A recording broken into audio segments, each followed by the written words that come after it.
បាទសូមគោរពជំរាបសួរបាទពុកម៉ែបងប្អូនដែលនិយមនឹងតាមដានស្ដាប់បាទចំណេះដឹងផ្សេងៗតាមបណ្ដាញ YouTube ទាំងអស់គ្នាខ្ញុំបាទសូមជូនព័ត៌មានក្រុមចំណងជើងថាបាទមកដឹងបាទពីប្រវត្តិខ្លះៗ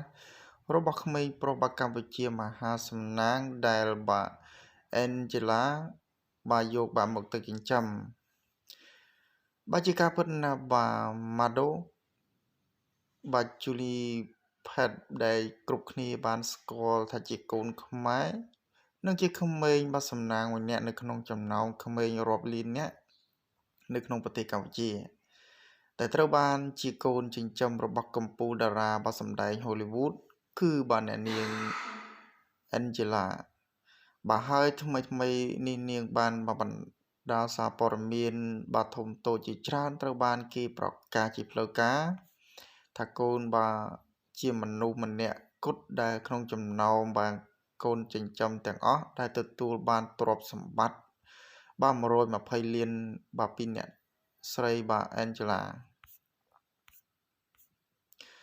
បាទជាមួយគ្នានេះបាទ Mado ត្រូវបានគេស្គាល់ថាដែលមានឈ្មោះពិតថារតវិបុល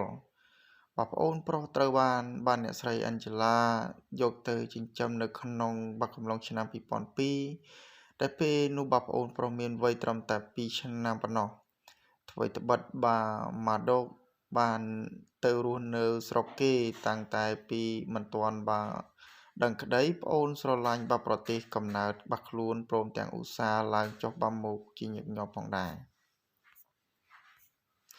បាទលើពីនេះទៅទៀតបាទសមត្ថភាពបាទភាសារបស់បាទ Mado អាចប្រើប្រាស់បានដល់ទៅ4ភាសានិងមានដូចជាភាសាខ្មែរបាទអង់គ្លេសអេស្ប៉ាញនិងបារាំងនៅក្នុងនោះផងដែរបាទ Mado កំពុងតែសិក្សាផ្នែកបាទបរិញ្ញាបត្រនៅប្រទេសកូរ៉េខាងត្បូងទន្ទឹមនឹងនេះបើទោះបីជាម្ដាយចិញ្ចឹមពិតមែន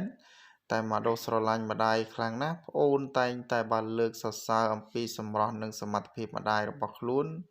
បាទពីសាកសួរបទសម្ភាសន៍បាទរហូតមក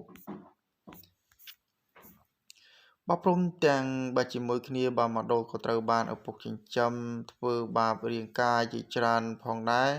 បន្ទាប់ពីប្អូនបានចូលខ្លួនទៅ